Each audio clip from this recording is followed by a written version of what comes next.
Beauty's body was tattooed with a poisonous snake pattern. "Don't look," she warned, "or the viper will attack you." When she was in danger, she would shed her skin like a snake and escape.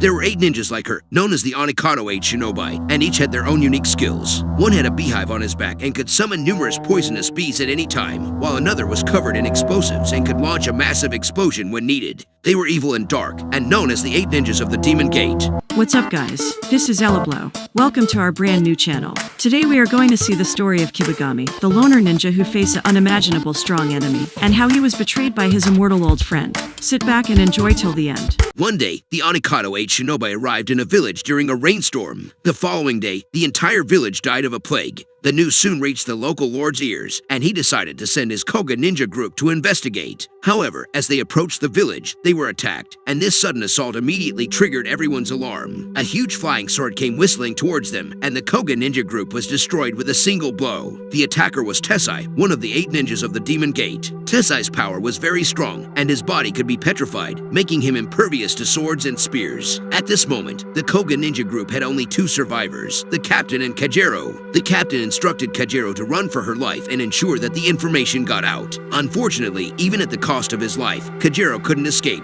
Tessai took Kajero to a small, dark room. On the other side, in the haze, out walked a man who was eating a rice ball. Suddenly, 3 men appeared and blocked his way, but the man threw the rice ball in the air and attacked instantly. When he retracted his sword, he caught the falling rice ball, ate it, and looked at the sky. A storm was coming. The man found a dilapidated house to hide from the rain. As he entered, he bumped into Tessai, who was molesting Kajero. Tessai looked up at him, and the man in front of him was the famous wandering ninja Kibigami. Tessai told Kibigami to get out and not to ruin it for him. Kibigami refused to leave and instead tried to join him. Enraged, Tessai transformed into a stone man. A shuriken was thrown instantly, hitting Tessai's left eye precisely. He took Kajero and started running away, thanking Kibigami as they went their separate ways. However, in an alleyway, Kibigami encountered a sneak attack.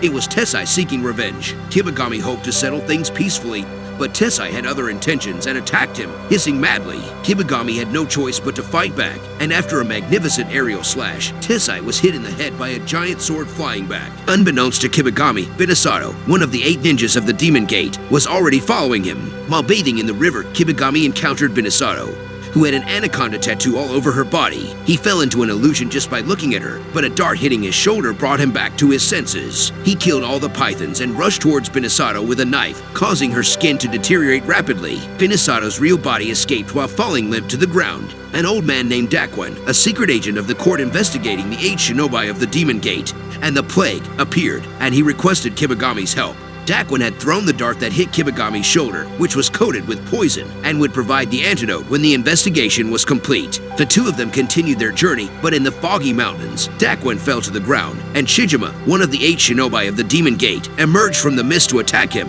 However, Daquan was disguised as a tree branch, and he escaped. Kibigami found a temple where an old woman was chanting in front of the Buddha statue. It turned out to be a trap laid by Binasato, and poisonous snakes almost drowned him. Kajero appeared behind Binasato, threatening her with a knife. Suddenly, Binasato was struck by lightning and killed by Urimaru, one of the ninjas of the Demon Gate. The mystery of the plague, which was actually poisoned water disguised as a plague, was successfully solved. Mashizo, one of the 8 Shinobi of the Demon Gate, attacked them with a swarm of poisonous bees, but Kajero used flower petals with hallucinogens to hold them at bay while Kibigami fought Mashizo. After a fierce fight, Kibigami killed Mashizo by cutting a tree branch and causing the wasps in his body to scurry out, killing him. Kajero and Daquan continued their journey, finding the captain of the Koga ninja group, whose body was controlled by Sakuro, one of the 8 ninjas of the Demon Gate. As the captain's body exploded, Sakuro confidently left, but Kibigami and Kajero survived. Finally, Mujiro Atsutsu, one of the 8 Shinobi of the Demon Gate, appeared and challenged Kibigami to a fight in the bamboo forest, where Kibigami thought Mujiro Atsutsu's hearing would be disturbed in the bamboo forest. Amazingly, Mujiro Atsutsu's hearing is so acute that he can even hear the wind blowing.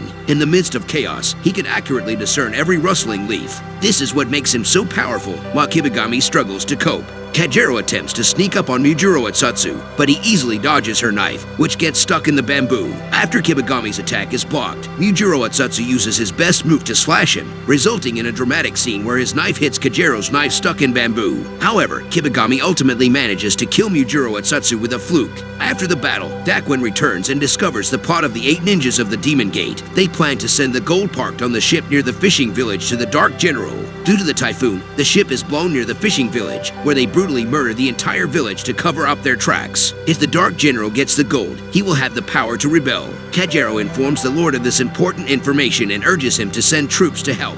Meanwhile, Shijima lurks in the grass and uses multiple shadow jutsu to surround the three men, making it hard to distinguish the real from the fake. However, Kibigami sees through his deception and cuts off Shijima's leg with a single blow of his sword. Shijima escapes, and Kibigami gives chase, only to realize he has been tricked. When he returns, he finds that Kajero has been taken away and is under Shijima's control. To make matters worse, Kibigami is also poisoned by the venom in Shijima's fingers. In a stalemate with Shijima, Kajero attacks again and stabs Kibigami in the arm. Enduring the pain, Kibigami stabs Shijima with the knife in his hand. After Shijima's death, Kajero comes to her senses, but Kibigami passes out. When he wakes up, Kajero is sitting next to him. It turns out that when Kibigami was chasing Shijima, Dakwin told her the way to cure Kibigami's poison. He must sleep with her in order to be cured. Attacking poison with poison, ninja organizations use Kajero's body to test the toxicity. It can be said that her whole body was full of poison, but this also happened to be Kibigami's method of detoxification. However, when Kajero shyly took off her clothes, Kibigami actually chose to refuse. He held Kajero deep in his arms because he had a more important mission to accomplish. Then, Kibigami found Dakwin and the two men planned countermeasures. It was at that moment when Kajero found out that the Lord had come with his troops to support her. Just as Kajero was preparing to meet him, a sword was thrust into her body. It turned out that the Lord was Genma Himuro, the leader of the 8 shinobi of the Demon Gate, in disguise. Kibigami was overwhelmed with regret. He roared in anger and rushed to kill Genma Himuro, but he didn't give Kibigami a second thought. After leaving Yurimaru behind, he went looking for the Dark General to rendezvous. By now, Kibigami had already entered the warehouse and looked around for any sign of Yurimaru. Suddenly, a wire came at him at great speed. It turned out Yurimaru was already hiding on the roof beam. Kibigami was hung up by a wire by Yurimaru, who then released the lightning, illuminating the whole house. Kibigami screamed in pain, but just then a mouse came out of the corner with a smoking wound on its stomach. The rat made a violent explosion, but Kibigami cut the wire and escaped, and Yurimaru was blown up by a bomb, leaving him with only one arm. It turned out Zekiro put the explosive in the rat. She had always had a grudge against Yurimaru. After escaping, Kibigami moved Kajero to a safe place. The dying Kajero still tried to use her body to give Kibigami an antidote to the poison, and Kibigami kissed her. After detoxification, he put Kajero's body on the ship and put her hairband on his head. On the ship, Genma Himuro killed the Dark General because he wanted to take the gold for himself. At that moment, Dakwin came to the ship's cabin and Zekiro found him. Dakwin threw the jug of wine, and the spirits spilled all over Zekiro's body. Kibigami suddenly appeared and ignited the spirits, and the gunpowder on Zekiro's body exploded instantly. The ship burst into flames, and the crew members jumped into the sea to escape. Genma Himuro and Kibigami's duel for life and death also entered the heat, as the two best fighters were hard to separate. But Kibigami, who came with hatred, smashed Genma Himuro's head with his own head. However, Genma Himuro has the ability to regenerate, and the wound would soon be healed again. The gold that was suddenly melted by the fire flowed out, and hot gold water completely drowned Genma Himuro, then sank to the bottom of the sea together. Kibigami tied Kajero's hairband to his katana and set out on his wandering journey again. He came from the mist, and from the haze he left. He is Jube Kibigami, the Wandering Swordsman. If you enjoy this video, check out our channel where we publish video like this every week.